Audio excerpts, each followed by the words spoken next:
انی کنت من الظالمین، وہ اندھیروں کے اندر سے پکارے، اندھیریوں کے. فرمایا کہ فی الظلمات، ظلم اصل میں ایک اندھیرے کو بھی کہتے ہیں. ایک ظلم تو وہ ظلم ہے جو عام معنی میں استعمال ہوتا ہے، ایک ظلم کا معنی ہوتا ہے اندھیرا.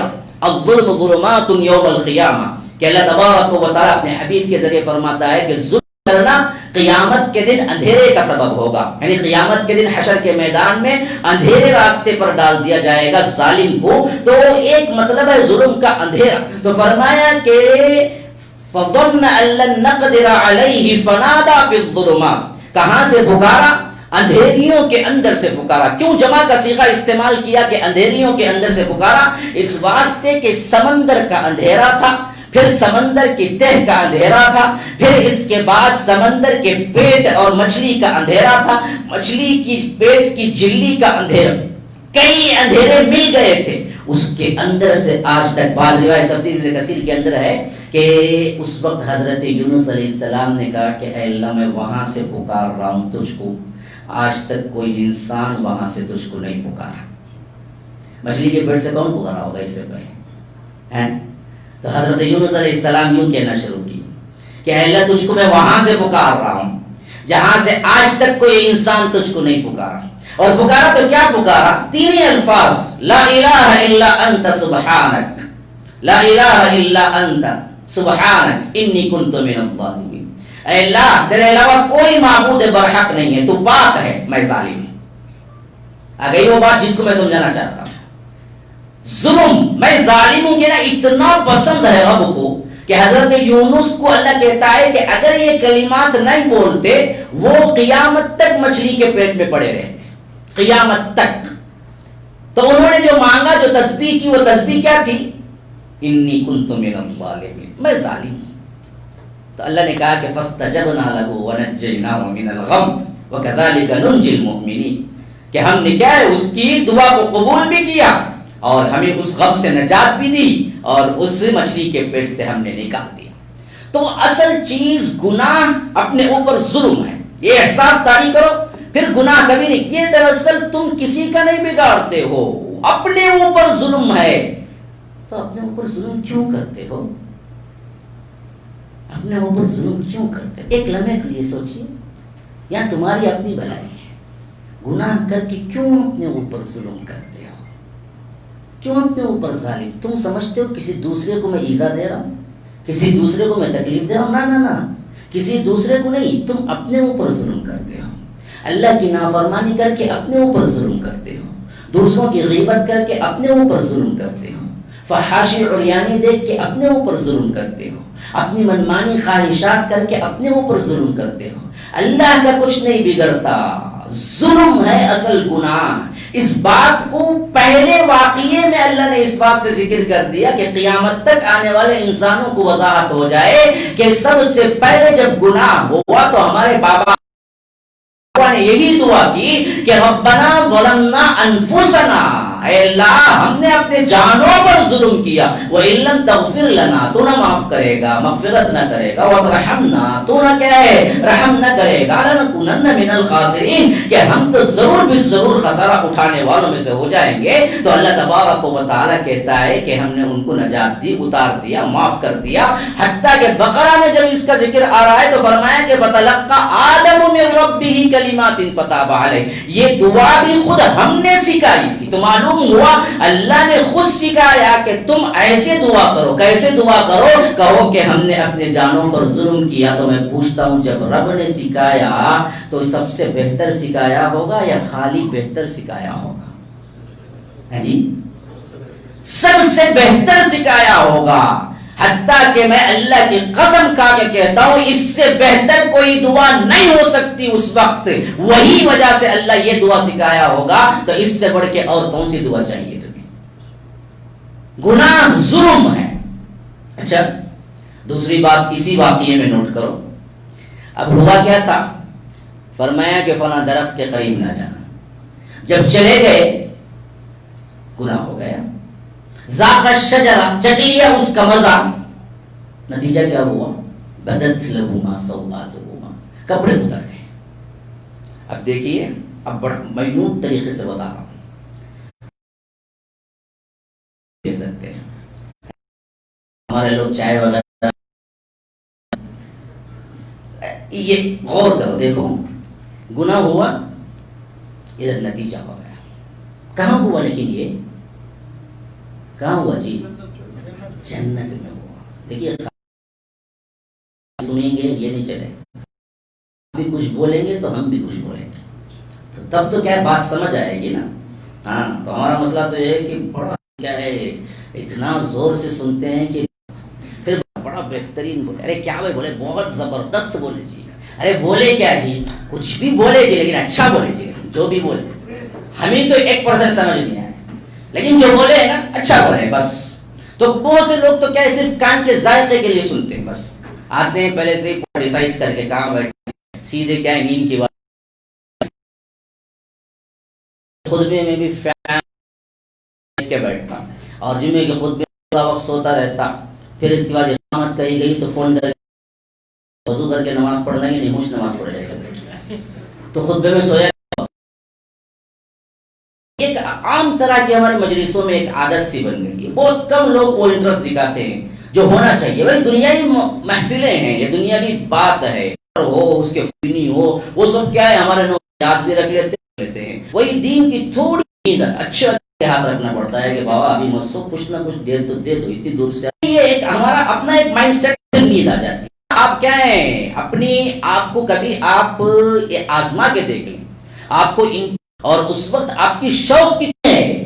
کسی اور کے نفع کے لیے ہم نہیں کہہ رہے ہیں کہ گناہ مت کرو. عالم کا نفع نہیں ہوتا اس میں کہ عالم آگے کہہ رہا ہے گناہ مت کرو، ارے ہم نیک بن جائیں تو عالم کو بڑا فائدہ ملے گا، روزانہ کیا ہے 100 ریال سے ملتے رہیں گے. نہ نہ نہ، یہ نہیں ہے مسئلہ، نہ اللہ کو فائدہ. اصل مسئلہ تو تمہارا اپنا ہے، دوسروں کا نہیں ہے. تم اپنے آپ پہ ظلم نہ کرو. اس کو اصل میں دیکھو نتیجہ کیسے دکھ رہا ہے. دیکھو تو جنت ایک ایسا مقام ہے جہاں پر گناہ ہوا تو سامنے نتیجہ دکھ گیا.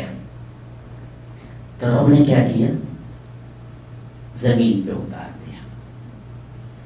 زمین کا سسٹم کیا ہے؟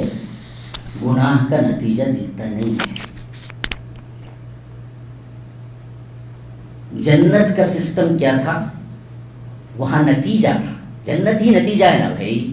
عمل کرو گے تو جنت ملے گی نا. تو عمل کا نتیجہ کیا ہے؟ جنت ہے.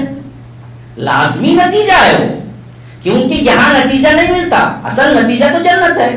تو وہ نتیجے کا مقام ہے.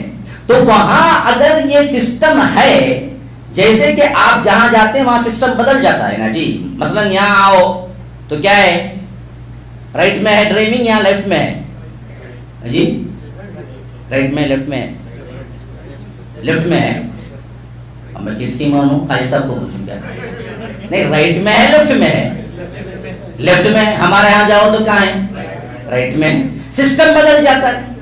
اگر آپ رائٹ میں ہے سمجھ کے چلاؤ تو کیا ہوگا پھر، یا لیفٹ میں آ کے لیفٹ میں ہے سمجھ کے رائٹ میں چلاؤ تو کیا ہوگا پھر، پورا الٹا گھوم جاؤ گے. بھی ہی ایک ایک عالم کا سسٹم الگ ہے. جنت کا ایک سسٹم تھا جس میں نتیجہ دکھا. اب وہ سسٹم میں جب دکھا، رب نے وہاں پر کیا کیا، معاملہ قبول کر کے پھر زمین میں بھیج دیا جہاں کا سسٹم کیا ہے، نتیجہ دکھنے کا نہیں ہے. کیوں؟ یہ دار العمل ہے، دار النتیجہ نہیں ہے. یہ صرف عمل ہے. یہاں پر کسی کو کچھ بھی مل جائے، ہم یہ نہیں کہہ سکتے کہ اس کے نیکیوں کا یا برائیوں کا پورا بدلہ مل گیا. بس ایک جھلک ہے جو مل جاتی ہے، یا اللہ جو تقدیر میں رکھ دیا وہ مل جاتا. اصل نتیجہ تو جو ملے گا وہ وہاں ملے گا، یہاں مل ہی نہیں سکتا. نہ ایمان والوں کا نہ گنہگاروں کا. مثلا ایک بندہ ہے 100 قتل کیے، اگر عدالت اس کو پکڑ لے تو کیا کر سکتی ہے؟ 1 بار مار سکتی ہے. عدالت کے ہاتھ میں 100 بار مارنے کی کوئی ایسی چیز نہیں ہے کہ اس کو مارو پھر زندہ کرو پھر مارو. تو نتیجہ کہاں ملنا ہے؟ 100 مرتبہ وہاں مارے گا، ہاں وہاں موت ہوگی نہ حیات ہوگی. تو اصل نتیجہ وہ ہے. تو وہاں نتیجے کی جگہ جب گناہ ہوا تو نتیجہ اثر سامنے دکھایا. تو اللہ تبارک و تعالی نے اصل زندگی کہاں رکھی تھی؟ ہماری زمین میں رکھی تھی. تو اللہ نے ایک نمونہ بتا دیا کہ یہ اصل ہے. پھر اس کے بعد اللہ نے اتار دیا کہ یہاں جاؤ. اب دراصل یہاں پر اس واقعے کو یاد رکھ لینا ہمیشہ. نتیجہ تو ہے، رزلٹ تو ہے، یاد رکھو صرف تمہیں دکھتا نہیں ہے. یہ نہیں ہے کہ ہوتا نہیں ہے، ہوتا ہے۔ اب تم اپنے ذہن میں یہ بٹھا لو کہ جو دکھتا نہیں ہے وہ ہوتا ہی نہیں ہے، تو یاد رکھو پھر تو پھنسے۔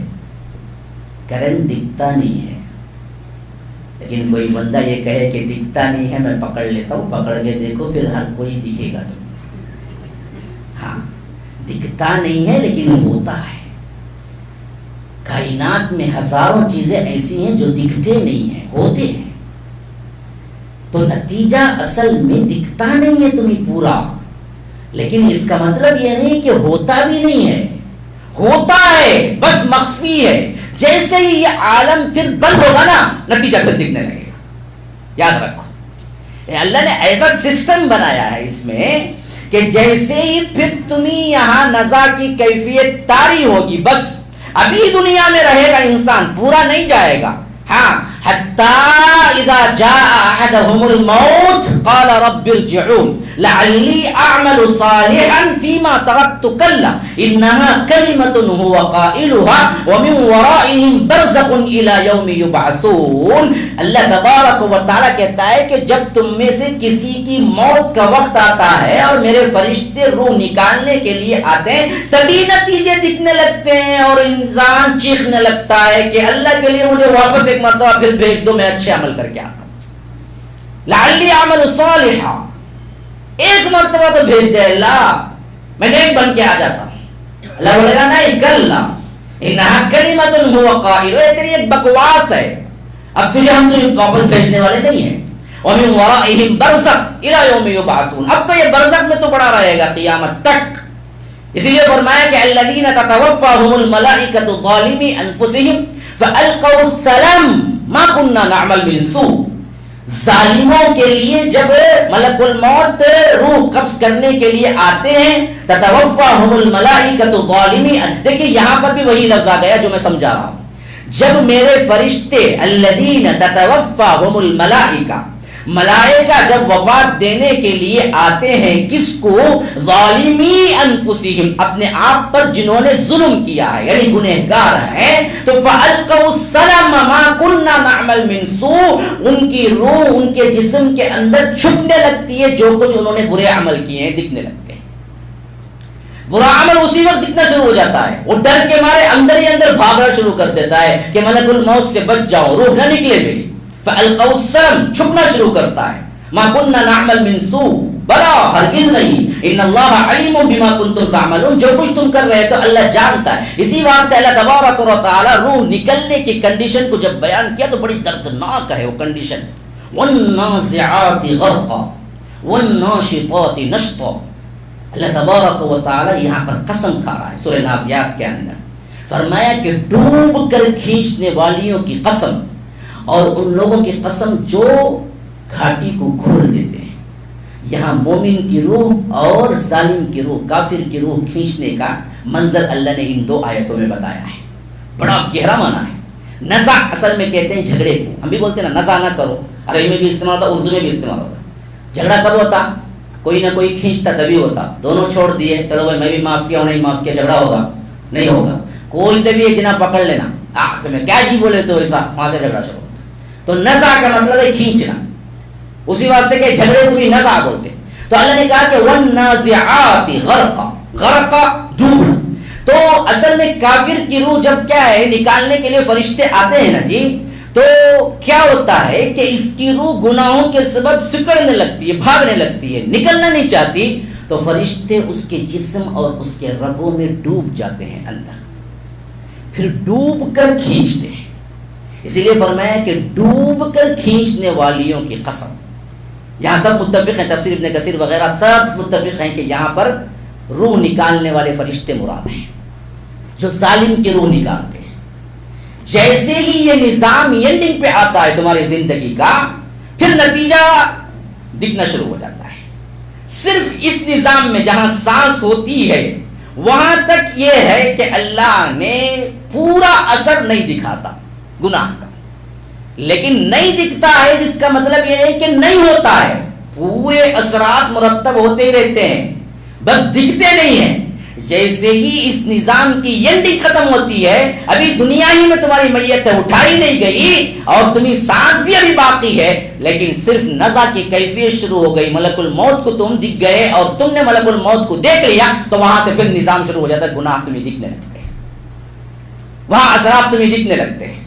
اسی واسطے وہ دوڑنا شروع کر دیتا ہے کہ میں گنہگار ہوں، میں نہ آؤں، میں نہ آؤں، اور جیسے جیسے دوڑتا ہے ویسے ویسے وہ سختی کرتے ہیں، یہاں تک کہ ڈوب کر کھینچتے ہیں، ڈوب کر ایسے نکلتی ہے کہ بعض روایتوں میں آیا ہے کہ پوچھا گیا کہ کیسے نکلتی ہے، کہ فرمایا کہ ایسے کہ تم کوئی چادر کانٹے دار درخت پہ ڈال دو، پھر اس کے بعد اس چادر کو کھینچو تو جس طرح وہ چادر تار تار ہو کے آئے گی، ویسے ہی کافر اور ظالم کی روح بدن کے ایک ایک رگ سے نکل کے ٹکڑے ٹکڑے ہو کے نکلتی ہے، حتیٰ کہ اس کا اثر کبھی کبھی آپ دیکھتے ہیں کہ چہرے پہ پڑ جاتا ہے۔ آپ نے دیکھا ہوگا جو انسان زندہ ہو کے بڑا خوبصورت لگتا تھا، جیسے ہی روح نکلی اس کا چہرہ اتنا بھیانک ہوتا ہے، اتنا مردہ اور اتنا کیا ہے آنکھیں بے نور ہوتی ہے کہ انسان اس مردے کو دیکھتے ہوئے ڈر شروع ہو جاتا ہے کہ اس کے اندر کبھی کبھی بعضوں کے چہرے اتنے خوش اور اتنے حشاش بشاش ہوتے ہیں، دیکھتے ہوئے ایسا لگتا ہے کہ گویا کہ مرا ہی نہیں ہے۔ یہ نکلتے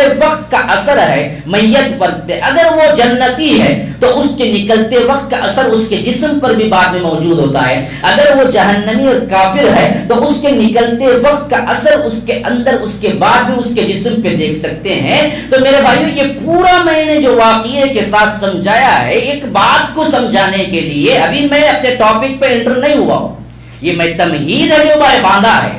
اثرات کو سب سے پہلے اس حیثیت سے سمجھ لو 100% مرتب ہوتا ہے، جیسا تم اگر یہ کہو گے کہ زہر کھانے سے مرتا ہے بندہ، کڑوا کھانے سے کڑواہٹ زبان پہ آتی ہے، میٹھا کھانے سے میٹھا چکنے سے آپ کو میٹھا پن زبان پہ آتی ہے، ویسے ہی گناہ کرنے سے جو نتیجہ ہے وہ نتیجہ 100% نکلتا ہے اسی وقت۔ یہ بات ثابت کرنے کے لیے اتنا واقعہ ہو رہا تھا۔ قرآن اور حدیث کی روشنی میں میں نے یہ بات آپ کو ثابت کر دیا کہ نتیجہ نکلنا 100% ہے۔ مان لیا؟ مان لیا؟ نہیں ملا؟ نہیں، اتنا آہستہ نہیں چلے گا، ایسا بولتے ہی نہیں مانے، جان تمہارے سامنے بولتی مان لیے، ایسا لگتا ہے مانا نہیں مانا، نتیجہ نکلتا ہے نہیں نکلتا ہے؟ نکلتا ہے، تو پھر کیوں گناہ کرتے ہو؟ ہے نا جی؟ پھر تو سوچنا چاہیے نا، پھر کیوں گناہ کرتے ہو؟ اللہ کے لیے اب کوئی دیکھے یا نہ دیکھے گناہ سے بچو، نتیجہ نکلتا ہے۔ یہ میں نے ثابت کیا ہے واقعات کی روشنی میں، قرآن اور حدیث کی روشنی، یہ بات ثابت ہو گئی کہ اگر واقعیتی نتیجہ ہاں دکھتا نہیں دکھتا میں مسئلہ ہو گیا، نکلتا ہے مان لیا، پھر گناہ کیوں؟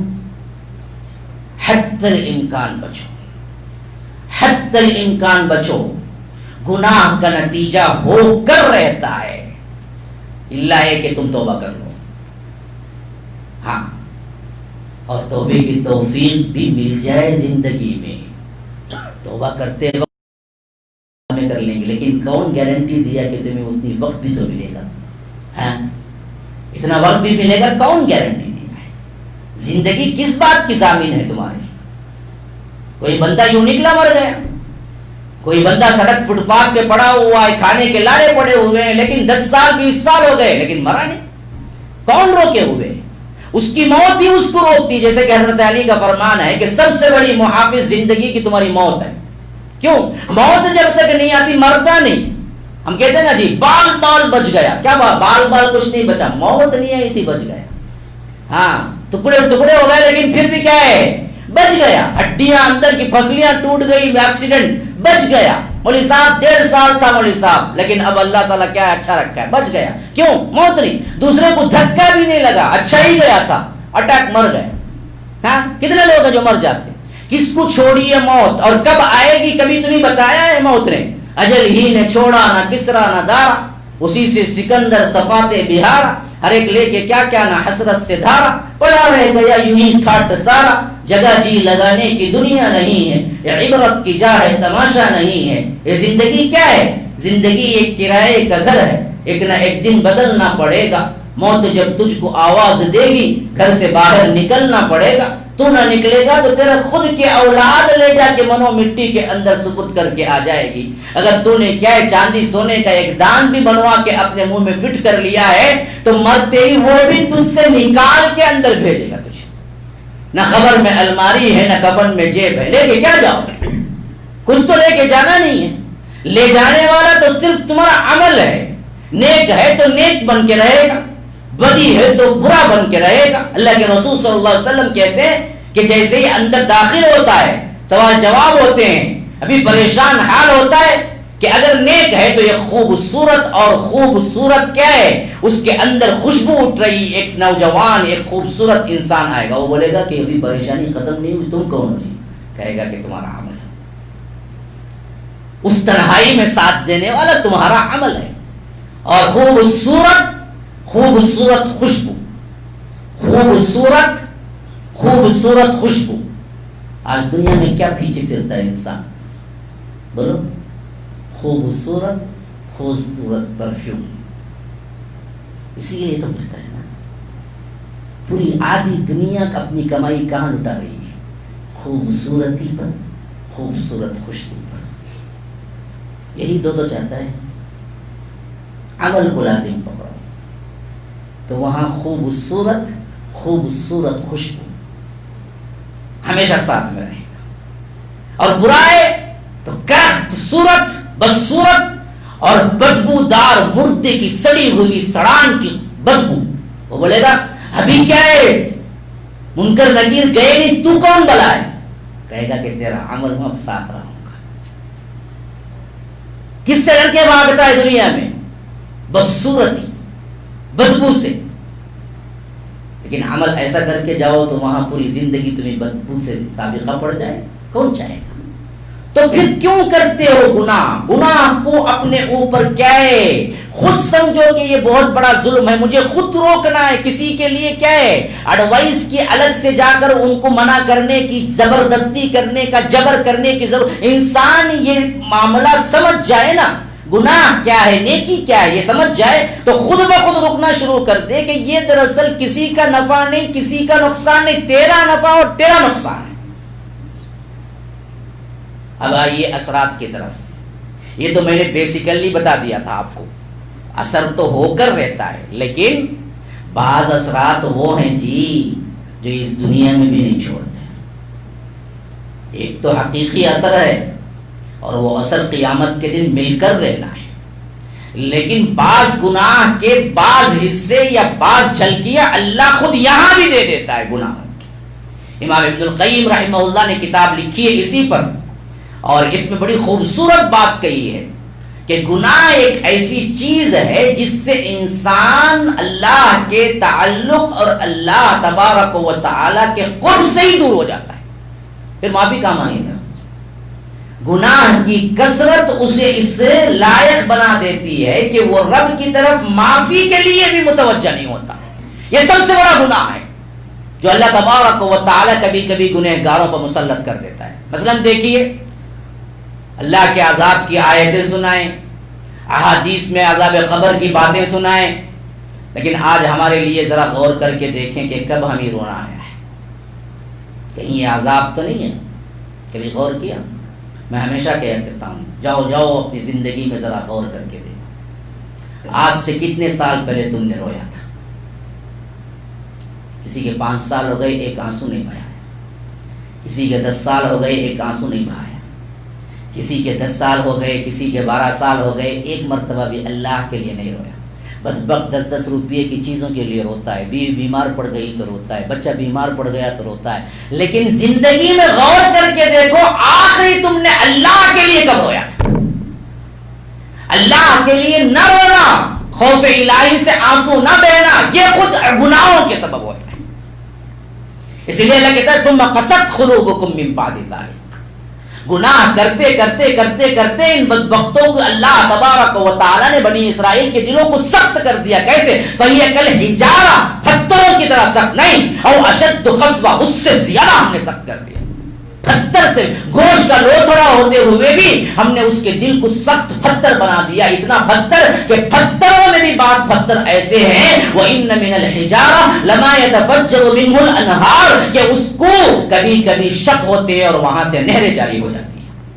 پتھروں میں نہریں جو جاری ہوتی ہیں تم سمجھتے ہو خوبصورت ہے، نا نا نا، یہ اللہ کے ڈر سے کبھی کبھی رو پڑتے ہیں. وہ بھی پتھر بھی رو پڑتے ہیں.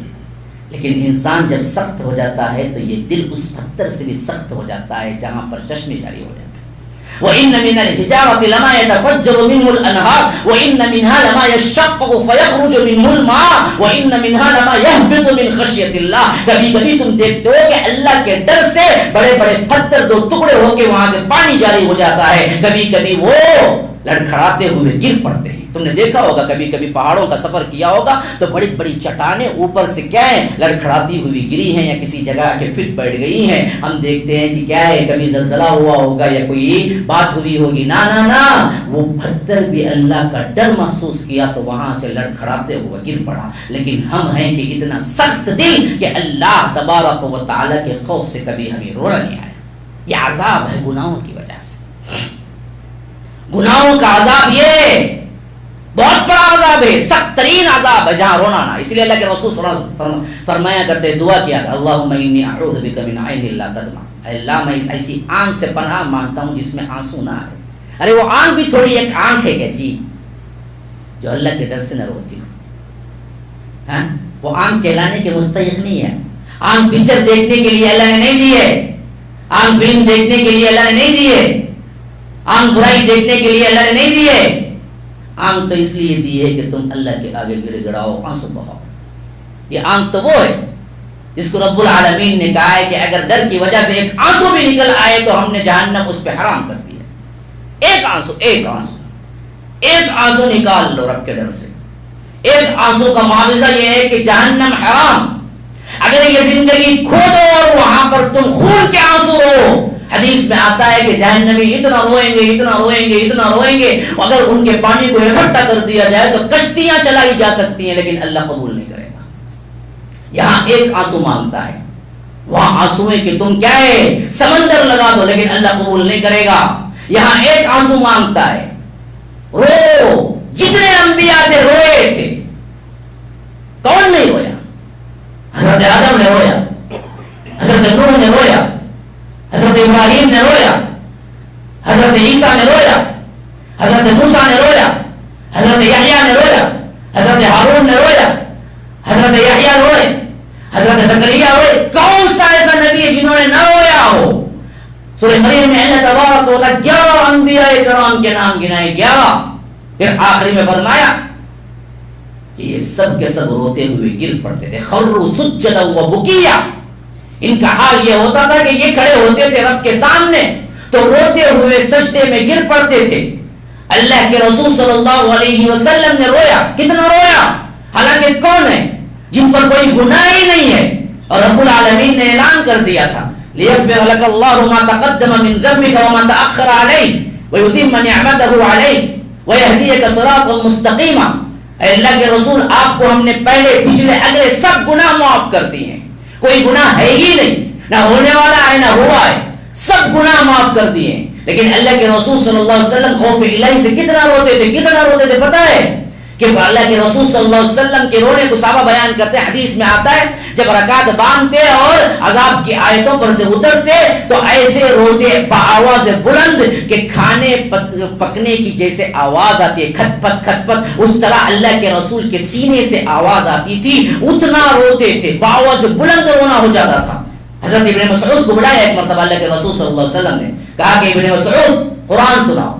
ابن مسعود نے کہا کہ اللہ کے رسول آپ پہ قرآن اترا ہے اور میں آپ کو سناؤں؟ کہا کہ ہاں، مجھے دوسروں سے سننا اچھا لگتا. یہ ابن مسعود کی بلندی ہے، یہ ابن مسعود کے درجات ہیں، یہ قرآن کی بلندی. قرآن کو لازم پکڑو مسلمانوں، قرآن کو پڑھنا سیکھو. وہ بھی دل کوئی دل ہے جس کے اندر قرآن کی ایک آیت محفوظ نہ ہو، وہ دل بھی کوئی دل ہے جس کے اندر قرآن کریم کا کوئی جز محفوظ نہ ہو، وہ دل بھی وہ زبان بھی کوئی زبان ہے جسے قرآن مجید پڑھنا نہ آتا ہو، وہ زندگی بھی کوئی زندگی ہے جس کے اندر قرآن مجید نہ ہو۔ کمثل الحی والمیت، اللہ کے رسول صلی اللہ علیہ وسلم نے فرمایا کہ قرآن پڑھنے والا اور قرآن نہ پڑھنے والا زندہ اور مردے کی طرح ہے۔ پڑھنے والا زندہ ہے اور جس کو پڑھنا نہیں آتا وہ مردہ ہے۔ یہاں رہتے ہوئے سال گزر جاتے ہیں، کام کام کام، کماؤ جماؤ جماؤ کماؤ، لیکن اتنا وقت نہیں ملتا کہ کم از کم یہاں رہتے ہوئے قرآن سیکھ لیں۔ کیسے جواب دو گے؟ کل اللہ تبارک و تعالیٰ کے ہاں رب پوچھے گا کہ ماں کے پیٹ سے تم انجینئر بن کے آئے تھے، تم ڈاکٹر بن کے آئے تھے، تم انڈر گریجویٹ کر کے آئے تھے، تم ماسٹرز کر کے آئے تھے، تمہارے اندر بزنس کا کیا ہے ہنر تھا، تمہارے اندر کیا ہے دوسرے صلاحیتیں تھی، وہ سب تو تم نے اپنے پیٹ کے لیے سیکھا، لیکن میرے کتاب کو پڑھنے کے لیے وقت نہ دیا، میری تعلیم اور میرے دین کے لیے وقت نہ دیا۔ تو یاد رکھو کیا جواب ہوگا کل رب العالمین کے سامنے اگر اللہ پوچھے فإن له معيشة ضنكا ونحشره يوم القيامة أعمى قال رب لما حشرتني أعمى وقد كنت بصيرا قال كذلك أتتك آياتنا فنسيتها وكذلك اليوم تنسى کہ اللہ تبارک و تعالیٰ کہتا ہے من اعرض عن ذکری، کوئی اس زندگی میں میرے ذکر سے منہ موڑتا ہے۔ کون سا ذکر؟ اللہ اللہ کرنے کا ذکر کیا؟ نا یہ ذکر کہیں موجود ہی نہیں ہے قرآن و سنت میں۔ ذکر کیا ہے؟ رب کہتا ہے دیکھو القرآن یفسر بعضہ بعضا کے تحت قرآن اپنی بعض آیتوں کی بعض آیتوں سے تشریح کرتا ہے، ایکسپلینیشن کرتا ہے۔ تو یہاں فرمایا من اعرض عن ذکری، جو کوئی اپنے ذکر سے منہ موڑتا ہے۔ اور ذکر کیا ہے؟ دوسری جگہ فرمایا 21ویں پارے کی پہلی آیت اتل ما اوحی الیک من الکتاب واقم الصلاۃ ان الصلاۃ تنہی عن الفحشاء والمنکر ولذکر اللہ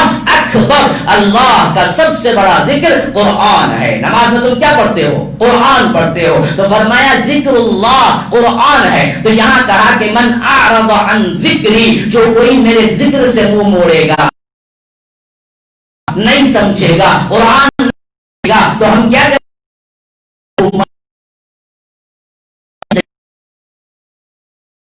لاکھوں کما رہا ہے پھر بھی بولے صاحب بڑا مسئلہ ہو رہا ہے، بولے صاحب بیوی بیمار ہے، بچے بیمار ہیں، بڑا پریشان ہوں، تنخواہ کتنی ہے جی؟ 1,00,000 روپے ہے، 1,50,000 روپے ہے، لیکن سکون نہیں۔ یہی ہے وہ تنگی جو اللہ یہاں ذکر کرتا ہے۔ کماؤ گے لیکن سکون نہیں ملے گا۔ فَإِنَّ لَهُ مَعِيشَةً ضَنكَ، ہم اس کی معیشت برکت وہ ہے دی ہے کہ 8,000 روپے ہر بچ جاتے ہیں، یہ برکت ہے۔ 1,00,000 کما رہا ہے لیکن خرچہ 1,10,000 کا ہو رہا ہے، ہر مہینہ 10,000 قرض لے رہا ہے، تو یہ برکت نہیں ہے۔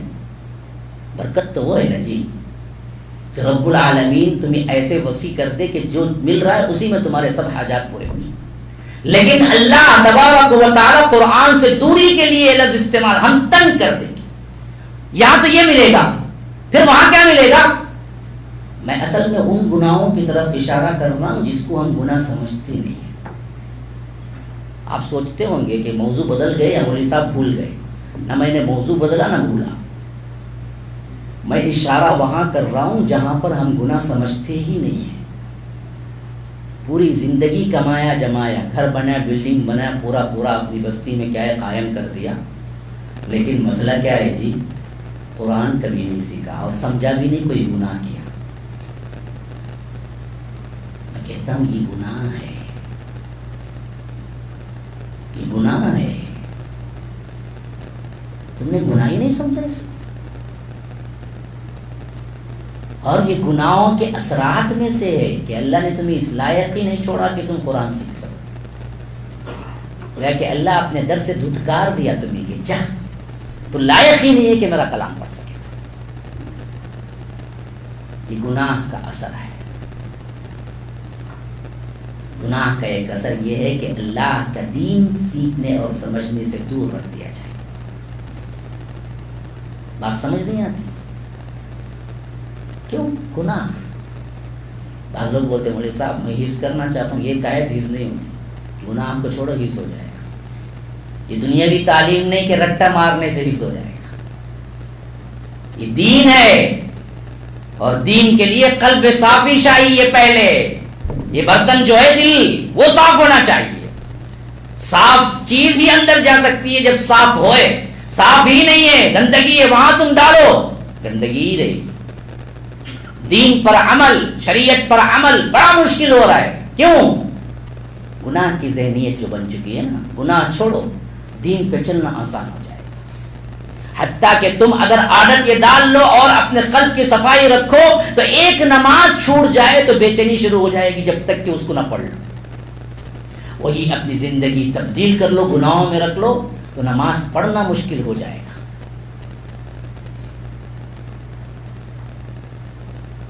یہ گناہ کا اثر ہے. اللہ اپنا بندہ جب رکھتا ہے تو اسے گناہ میں بے چینی دیتا ہے. جب دھتکار کے بھیج دیتا ہے اور گناہ کے اثرات اس پر مرتب ہونے لگتے ہیں تو گناہ میں لذت دے دیتا ہے. بہت بڑی بات کہہ رہا ہوں، نوٹ کرنے کے قابل ہے. سزا کا ایک تصور یہ گناہ میں لذت مل رہی ہے تو یاد رکھو وہ تمہارے گناہوں کا اثر ہے. گناہ میں گھبراہٹ ہو رہی ہے، سمجھ جاؤ اللہ کی رحمت ابھی بھی تم پر ہے. باز آ جاؤ، ڈر جاؤ. اسی وجہ سے جب پہلا گناہ کرتا ہے دل دھڑکتا ہے، اگر کرنے ہی لگتا ہے تو پھر نہ کرنے پہ دھڑکتا ہے. ہاں، اللہ کے رسول صلی اللہ علیہ وسلم نے فرمایا کہ ایک گناہ جب بندہ کرتا ہے تو ایک کالا نقطہ بیٹھتا ہے، پھر وہ توبہ کر لیتا ہے تو وہ صاف ہو جاتا ہے. لیکن گناہ پہ گناہ کرنے لگتا ہے تو یہاں تک کہ پورا دل سیاہ ہو جاتا ہے. پھر اس کے بعد گناہ کرنے پر جو دل بے چین ہوتا تھا وہ بے چین نہیں ہوتا. کلا بل ران علی قلوبہم ما کانوا، یہی کہتے ہیں اللہ کے رسول. پھر یہ آیت پڑھ کے تفسیر کرتے ہیں ران، اللہ نے اسی کو کہا ہے کہ زنگ لگ جاتا ہے. دلوں کو بھی زنگ لگ جاتا ہے جس طرح چیزوں کو زنگ لگتا ہے. اور دلوں کو وہ زنگ اس وقت لگتا ہے جب گناہ بڑھ جاتے ہیں. اور جب یہ زنگ لگ جاتا ہے نا پھر یاد رکھو گناہ کا احساس ختم ہو جاتا ہے. پھر بندہ پلٹتا ہی نہیں، اسے ملتا ہی نہیں شعور کہ ہمیں پلٹنا ہے، رونا ہے، گڑ گڑانا ہے. ہاں، تو اللہ تبارک و تعالی کے آگے رونا یہ اپنی زندگی میں ٹٹول کے دیکھو کہ کب ہوا تھا. اگر نہیں ہوا، یہ گناہ کے اثرات اتنے بڑھ گئے ہیں ہماری زندگی میں، اللہ نے رونا چھین لیا ہے، تو اللہ ہی سے مانگو کہ اللہ تیرے ڈر سے رونا دے مجھے. ہاں، آنکھوں میں آنسو آئے. اللہ تبارک، یہ ایک گناہ کا سب سے بڑا اثر ہے. اچھا اب یہ دیکھیے زندگی کے ادوار میں، دیکھیے تاریخی اعتبار سے گناہوں نے کیا کیسے کیسے لوگوں کو ہلاک کر دیا. دنیا میں جتنے ہلاک شدہ اقوام ہیں ان کے پیچھے ایک ہی کاز ہے، گناہ ہے. اس کے علاوہ کوئی اور چیز نہیں. اور کب بچا لیا؟ جب گناہوں سے توبہ ہوئی.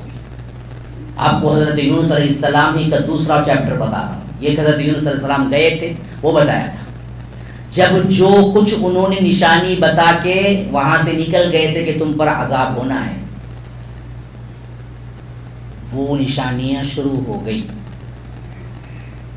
اور جیسے انسان کو فرشتہ دیکھ لینے کے بعد موت کا توبہ قبول نہیں ہوتی، اسی طرح اقوام کے لیے عذاب کی نشانیاں دیکھ لینے کے بعد اللہ کا اصول یہ ہے کہ ان کی توبہ قبول نہیں ہوتی. وہ اجتماعی توبے کا دروازہ بند ہوتا ہے، یہ انفرادی توبے کا دروازہ بند ہو جاتا ہے. آپ دیکھیے فرعون ایمان لایا تھا نہیں لایا تھا؟ ہاں جی، لایا تھا نہیں لایا تھا؟ لایا تھا. اللہ قبول کیا نہیں کیا. غرقاب ہوا کیوں نہیں لایا؟ اللہ نے قبول نہیں کیا. ہاں، دیکھ لیا تھا نا جی فرشتے کو، ہے نا. تو جو انسان موت کے فرشتے کو دیکھ لیتا ہے پھر توبے کا دروازہ بند ہو جاتا ہے. لیکن گناہ سے بچنا اور توبے کے دروازے کے کرشمے دیکھو کیا ہیں. حضرت یونس علیہ السلام نے قوم کو جو نشانیاں بتلائی وہ نشانیاں وہ دیکھ لی تھی. پھر اس کے بعد وہ بھاگے دوڑے اور دعا کرنے لگے، توبہ کرنے لگے. تو اللہ کہتا ہے میں نے اپنے اصول کو توڑ دیا. فلولا كانت قرية آمنت فنفعها ایمانها الا قوم یونس. ہم نے کبھی ایسا نہیں کیا، کبھی ایسا نہیں ہوا کہ کسی بستی نے گناہوں کو، عذاب کو دیکھ لیا اور اس کے بعد انہوں نے توبہ کی تو ان کا توبہ نفع پہنچایا، لیکن قوم یونس کو اللہ نے معاف کر دیا. اصول تبدیل ہو گیا توبے سے، اصول ہی تبدیل ہو گیا. لیکن وہی گناہوں کے سبب جن قوموں کو اللہ نے پکڑا ان پر کچھ بھی کر لو، اللہ تبارک و تعالی نے ان کے ایک بندے کو نہیں چھوڑا. آپ نے دیکھا ہوگا عام طور پر عذاب کا ایک سبب ہم دیکھتے ہیں شرک. لیکن شرک کے علاوہ بھی اللہ عذاب اتارا ہے. ہاں شرک بھی تھا، ساتھ میں دوسرے چیزیں بھی تھی. اس کی مثال قوم لوط کی ہے کہ اللہ تبارک و تعالی خاص طور پر ان کا ذکر کیا فحاشی کے سلسلے میں. ہاں انکم لتأتون الرجال شہوۃ من دون النساء، کہ یہ لوگ عورتوں کو چھوڑ کر مردوں سے شہوت رانی کرتے تھے. تو اللہ تبارک و تعالی ان پر عذاب اتارا. تو کیسے اتارا؟ فرمایا کہ جاء امرنا جعلنا عالیہا سافلہا وامطرنا علیہا حجارۃ من سجیل منضود مسومۃ عند ربک وما ہی من الظالمین ببعید. ہم پوری بستی کو اٹھا لیے. تفسیر ابن کثیر کی روایت کے مطابق تو کیا ہے کہ حضرت جبرائیل نے اپنے پر سے اس بستی کو ایسے اٹھا لیا جیسے ہم کیا ہے کسی چیز کو اٹھاتے ہیں، اور اس کو اتنا اوپر لے گئے کہ ملائے اعلیٰ تک پہنچ گئے. بعض روایتیں ہیں کہ ملائے اعلیٰ نے لوط کی قوم کے کتے کے بھونکنے کی آواز کو فرشتوں نے سنا. اتنا اوپر لے گئے اس بستی کو. ہاں عالیہ اٹھا کے وہ بستی پوری کی پوری اوپر لیتے گئے یہاں تک کہ اس بستی کے کتے جو بھونک رہے تھے اس کی آواز کو فرشتوں نے سنا، ملائے اعلیٰ کے آسمان کے فرشتوں نے. پھر اس کو وہاں سے اٹھایا، جعلنا عالیہا سافلہا وامطرنا. پھر وہ جب نیچے گری تو اس کے اوپر ایک ایک کو کیا ہے اللہ تبارک و تعالی نے تپائے ہوئے پتھر برسائے. مسومۃ عند ربک، رب العالمین کی طرف سے اس میں نشان زدہ تھے پورے پتھر کس کس کو لگنا ہے. اور اس سے اللہ تبارک و تعالی نے ان کو مٹا کے رکھ دیا، گویا کہ وہ کبھی تھے ہی نہیں. جہاں ہولی بحر مرداد جسے ڈیڈ سی کہتے ہیں، آج بھی اس پانی کی ڈینسٹی اتنی بڑی ہوئی ہے بندہ اس میں ڈوبتا نہیں ہے.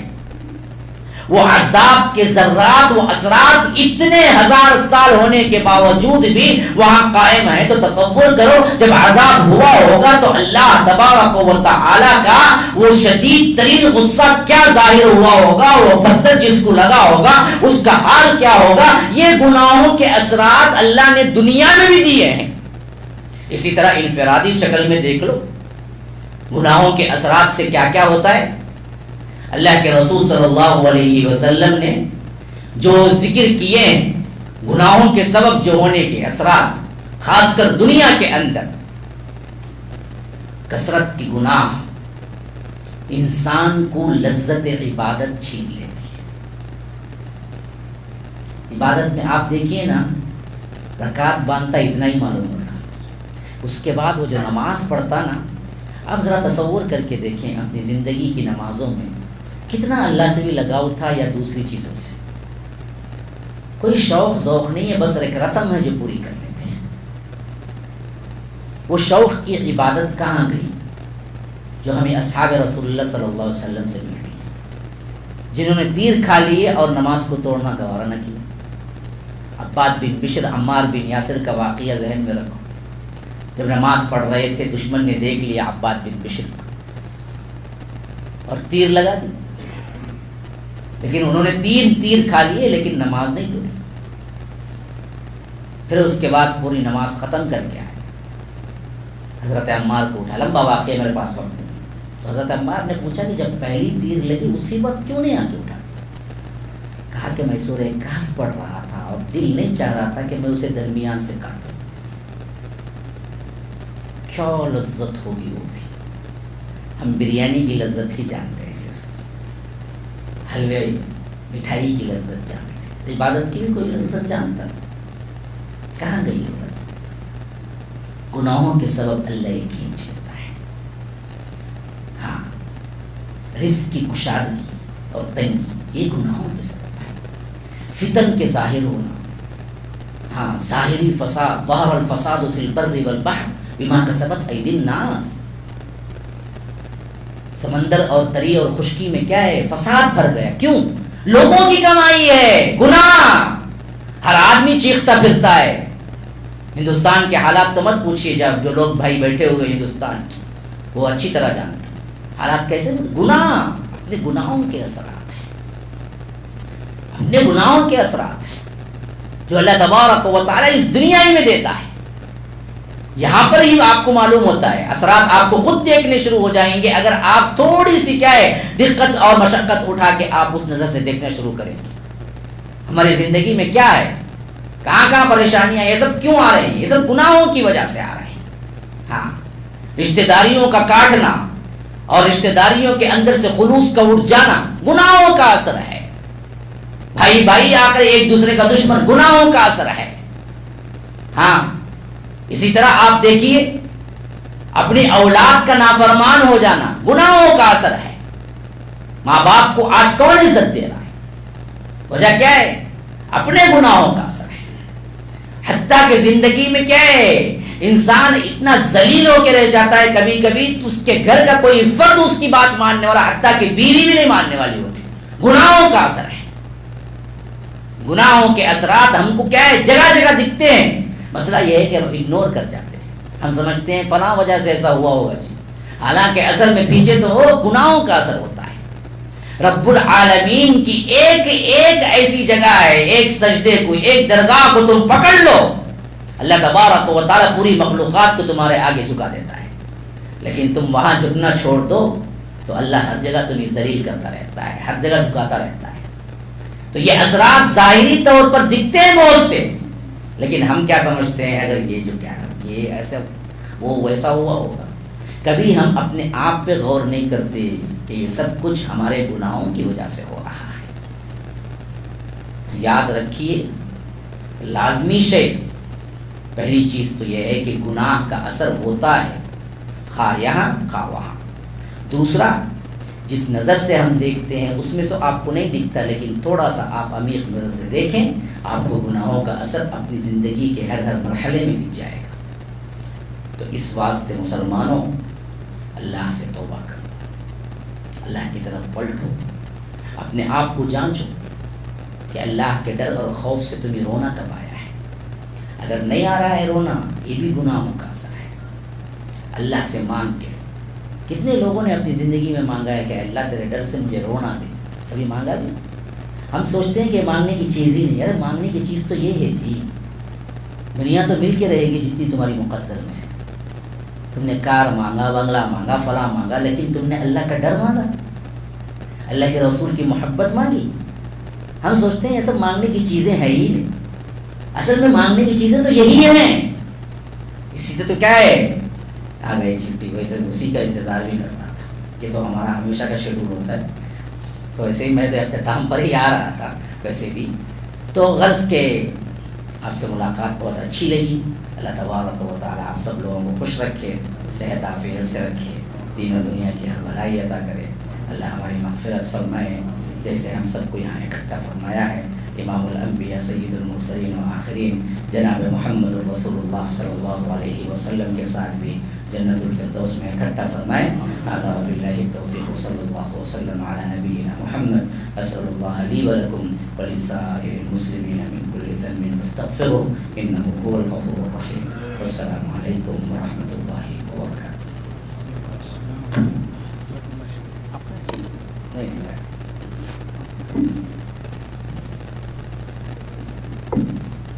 السلام علیکم ورحمۃ اللہ وبرکاتہ۔ ویسے تو میرا دل نہیں کر رہا تھا شیخ صاحب کو رکانے کے لیے، لیکن ہم جانتے ہیں نہیں ہر ایک چیز کے اصول ضابطے ہوتے ہیں جی، تو بہت لمبا عرصہ ہو گیا ہے، جو ہے وقت کافی ہو چکا ہے، تو حقیقت میں میرا دل نہیں کر رہا تھا شیخ محترم کو رکانے کے لیے۔ جو احساس شیخ نے ہمیں دلایا ہے گناہوں سے بچنے کا، اللہ تعالیٰ جو ہے چاہے وہ گناہ ہماری طرف سے ہو، اپنے خود کی شر کی وجہ سے، نفس کی شر کی وجہ سے، یا لوگوں کے شر کی وجہ سے، یا شیطان کی شر کی وجہ سے، ہر شر کی کسی بھی جو ہے شر کی وجہ سے گناہ ہو، اللہ تعالیٰ ہمیں سب کو محفوظ رکھے انشاءاللہ۔ اور یہ احساس جو آج شیخ نے دلایا ہے، وہ احساس ہماری آخری سانس تک انشاءاللہ باقی رکھے اللہ تعالیٰ۔ آئیے جو ہے چند اعلانات ہے، آپ سماعت فرمائیے۔ پہلا اعلان ہے کہ اس طرح کی جو ہے کلاسز یہاں پر جو ہے بہت ہوتی ہے، جو بھائی نہیں جانتے ان کے لیے جو ہے اسی جمعرات کو، یہ جیسے یہ جو ہے یہ ہمارے لیے جو ہے شرط کی بات ہے، شیخ محترم جو ہے انڈیا سے آئے ہوئے تھے، تو شیخ یہاں ہوتے نہیں، انڈیا میں ہی ہوتے ہیں، تو شیخ محترم نے یہ شرط بخشا ہے ہمیں۔ بالکل میں نے پہلے بھی کہا ہے کہ شیخ محترم کو اللہ تعالیٰ جزائے خیر دے، بالکل بہت ہی کم وقت میں ہم نے دعوت دی اور آپ نے لبیک کہا، تو یہ جمعرات کا پروگرام ہمیشہ ہر جمعرات کا ہے. اس کے ساتھ خواتین کا پروگرام ہے جو جالیہ سینٹر لیڈیز سینٹر پہ چل رہا ہے. بچوں کی کلاس ہے, بچیوں کی کلاس ہے وہاں پر. اس کے علاوہ جو ہے اور بھی کلاسز ہیں ہماری جو ہے, آپ استفادہ کریں ان سے. جو ہے یہاں بہت زبردست موقع ہے ہمارے پاس. اور ایک دوسرا اعلان یہ ہے کہ 13 تاریخ کو آنے والے جمعرات کو جالیہ بلد میں پروگرام رہے گا انشاءاللہ. جو ہے ہفتہ واری وہ بھی پروگرام ہے. ڈاکٹر عبدالباسط فہیم حفظ اللہ جو جامعہ اسلامیہ سے ڈاکٹر سے جو ہے فارغ التحصیل ہے, آپ کا موضوع رہے گا جو ہے قیامت کی ہولناکیاں. تو اس سے بھی آپ استفادہ کر سکتے ہیں. اگلے جمعرات کا جو یہ موضوع ہے وہاں جالیہ بلد میں انشاءاللہ جو ہے جو وہاں کے لوگ ہیں اور یہاں سے بھی جو جانا چاہ رہے ہیں وہ بھی استفادہ کر سکتے ہیں. ماشاءاللہ یہ بہت ہی جو ہے گہرا علم رکھنے والے شیخ ہے ڈاکٹر عبدالباسط فہیم حفظ اللہ. تو ایک اور اعلان یہ ہے کہ جو ہے کچھ کتابیں یہاں رکھی گئی ہیں, آپ لوگ اس سے استفادہ کریں. یہ 50% جو ہے ڈسکاؤنٹ پر ہے کتابیں. آپ بالکل جو ہے اسے استفادہ کیجیے خود کے لیے, دوست احباب کے لیے. یہ ایک چھوٹی سی کتاب آپ کے لیے صدقہ جاریہ بن سکتی ہے. بہت سارے کچھ چند کتابیں جو ہے یہاں ہے, اور بھی موضوعات ہیں, میں پورے نہیں لا سکا. آپ اس سے استفادہ کریں. تو ہم جو ہے اسی کے ساتھ آج کی اس بہت ہی خوبصورت پیاری مجلس کا جو ہے اختتام کا اعلان کرتے ہیں. انشاءاللہ جو ہے اس طرح کی مجلسیں ہوتی رہے گی اور ہم آپ سے رابطے میں رہیں گے, آپ بھی ہم سے رابطے میں رہیے. یہ علم